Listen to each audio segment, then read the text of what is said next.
Okay, this semester hasn't even officially started yet, and I've already screwed it up. I deleted the 4-minute video that I just finished. Had too much going on and forgot what I was doing. Anyway, so here's the slides that we're going to be using, and for this quick lecture, um, dealing with electricity. All right, and there's only so much charge in the universe. All right, we're going to talk about the conservation of charge by the time we're done with this, and basically there's only two kinds of charges. There's positive and negative charges. All right, and they are quantized. In other words, they have a basic unit. In other words, it's how many electrons or how many protons we have that constitutes how much charge we have. All right, unlike seconds or something like some other physical SI unit, which, by the way, charge is coulombs, which is not quantized or not discrete in its values, but it's linear. It's a continuous function. All right, but we'll talk about that in a minute.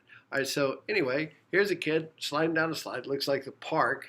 This almost looks exactly like the slide near the park. In fact, I think it probably the same company. He's sliding down the slide, and what's happening is on his shirt and in his hair and mostly on his shirt, he's got all these negative charges that he scraped off, and so the negative charges from his shirt, the negative charges from his hair have run down, which are loosely held, they're a bunch of free electrons, have run down and into his clothing or onto the slide, and so his hair is positively charged, so that gives him boom, they repel each other. Like charges repel each other, and so if they're all positively charged, it makes his hair stand up. Pretty cute kid. Here's a cuter kid. It's my granddaughter climbing on the couch in her house down in the city where they've got the heat on. It's a cold day, so it's dry inside the house, and you can see where the cloth couch that she's climbed up on has done the same thing. She scraped a bunch of electrons off herself, and they've gone onto the couch, and so her hair is positively charged, and boom, sticking out straight. All right, and Ben Franklin is the one who came up with the idea. He discovered that that all forces except for the gravitational force are due to, I can't say that word, are due to the electric force. All right. In other words, the repelling just on the chair you're sitting in right now, that normal force, the weight of gravity is pulling you down.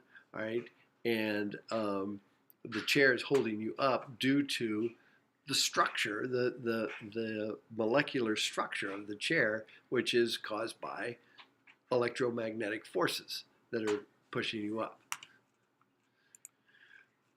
Okay, you can read that slide later. Let's get to the real bones. All right, so what we talked about, you rub a glass rod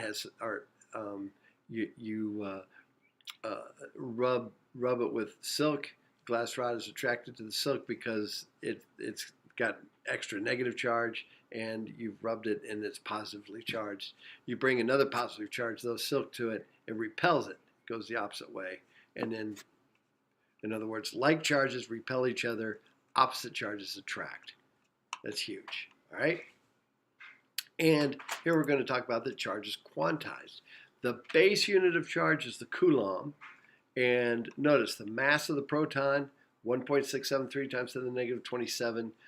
We usually just go to 1.6 kilograms. Mass of the neutron, little bit more massive, not much. I mean, we're talking 10 to the negative, 30 here, or 10 to the negative 29 difference in difference in the mass. But however, an electron is much, much less massive than the proton. However, they have the same charge.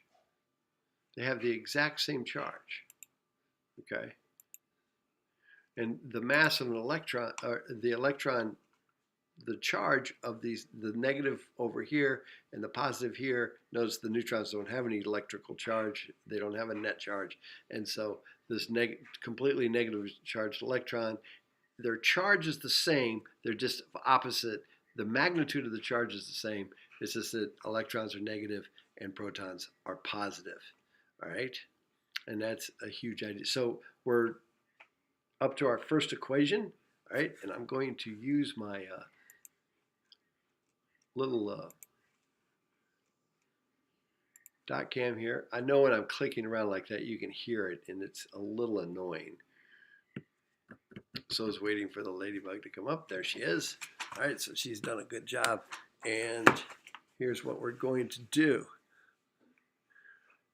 Here's your first equation. All right, and here it goes. The amount of charge an object has, there's Q, is equal to the number of electrons or protons times that base charge. And that base charge is equal to 1.602 times 10 to the negative 19 coulombs. All right, coulombs is our SI unit for charge. All right, so in the next video, we will solve a problem like that. And then we'll look at the forces in maybe the third video. All right.